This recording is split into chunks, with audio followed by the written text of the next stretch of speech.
The other day, I was scrolling Instagram, as you do, and I saw a video that made me do a double take. Basically, it was a guy showing off how he had his buddy's Creality Ender 5 just sitting in his printer room collecting dust, literally being used as filament storage instead of actually printing.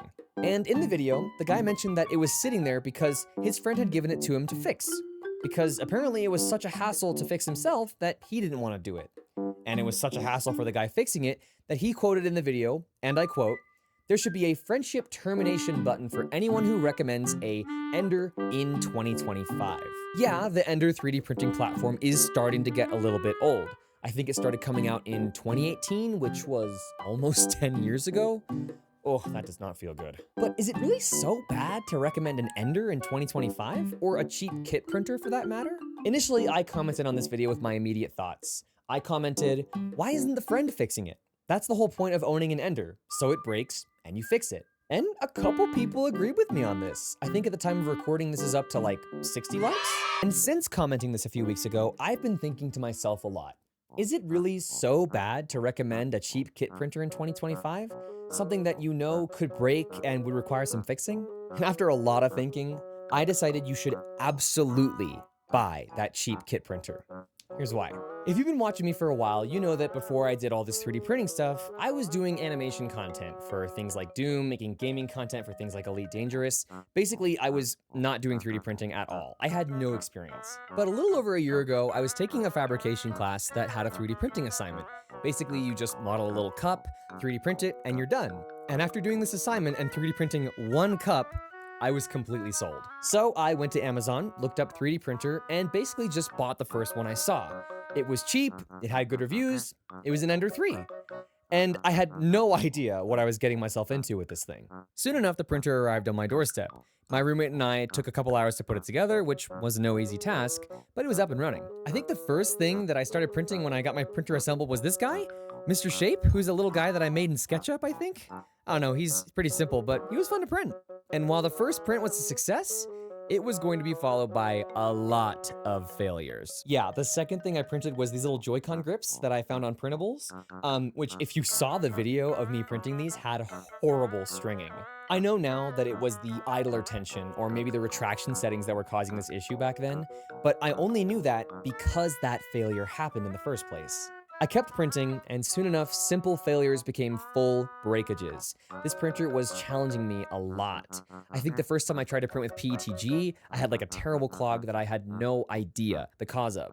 But it taught me something every time it broke and every time it clogged with PETG. I did a big print of Sekiro from, the video game Sekiro, which had a lot of parts and details, all kinds of hard stuff for the printer to do. And wouldn't you know it, big failures here as well. I had a big layer shift from poor positioning, I had issues with support interfaces, you name it. And troubleshooting these issues was hard on the Ender. But after time, patience, and effort, I figured it out. And this statue print has been sitting on my little shelf ever since. Do you see where I'm going here? The thing with the Ender was that it was as simple as it was volatile. If there was a loose bolt, chances are you could track it down easily on the machine. If a belt wasn't tensioned properly, the little tensioning assembly was right out in the open for you to work on. If the nozzle was clogged, the hot end assembly was easy to remove and understand. Not a ton of moving parts in there. And because it was open source, if there was a firmware or like electrical issue, there was a good chance someone had encountered it before and already published a fix. What I mean to say here is that my Ender gave me challenges that were tough, but not impossible to fix.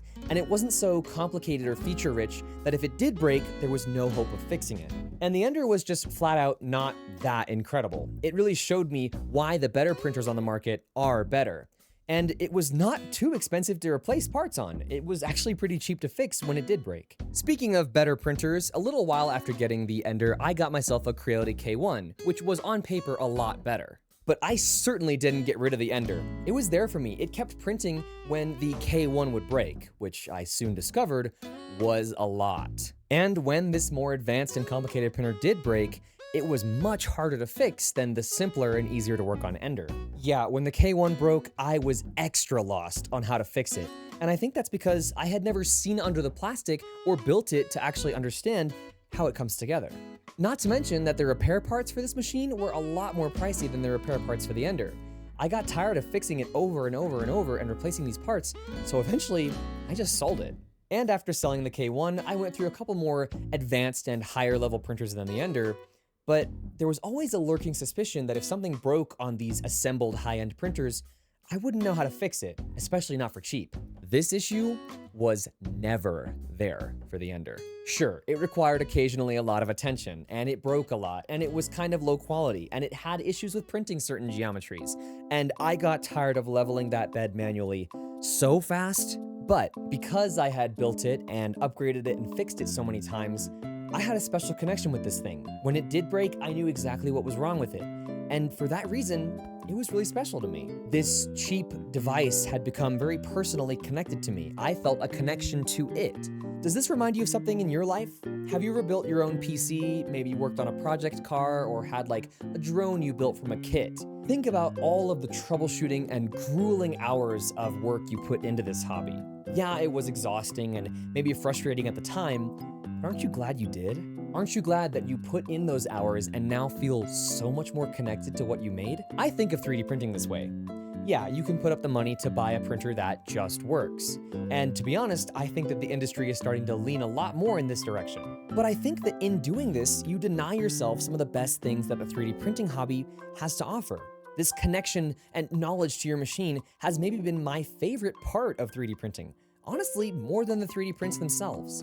And you definitely don't have to get this experience from an Ender. There are a lot of really cool, affordably priced, open source kit printers out there that you can get your hands on. Things like the Soval SV06, maybe a variation of a Voron printer, perhaps a Positron. If you've got a little bit of a bigger budget, things like Prusa printers are an awesome example of this. They literally come in boxes of bags of bolts and 3D printed parts that you have to put together from scratch.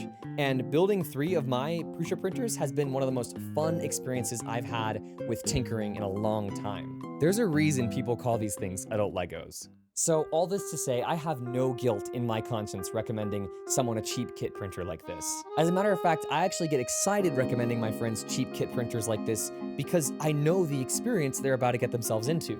It's not always sunshine and roses, but it is so educational, so rewarding, so involved. I love it. I had a friend, for example, who wanted to buy a printer for her little cousin for his birthday. Isn't that an awesome gift? Anyways, I got excited knowing that I could recommend something like a Prusa Mini or like a Soval SV06, something that he could build, upgrade, and grow with him as he gets more into the hobby. Am I saying you have to buy kit printers? No. And don't feel bad if you have a printer that's pre-built. There's a place for every single printer in every makerspace. All I'm saying is, if you have the opportunity to buy a kit printer, fix one up with a friend, restore one that's broken, take it. Because I wouldn't be where I'm at if I didn't. I wouldn't have made content showing you guys all of my embarrassing fails if I didn't feel like I could eventually fix them. I'm here making content for you because of a cheap $150 printer off of Amazon. I'm still experimenting with this format of video, and this one was definitely a little more brief, but please let me know down in the comments what you think. I'd love to hear your printer building horror stories or success stories, because behind every one of these, there's a lesson. And as always, let me know what you guys think.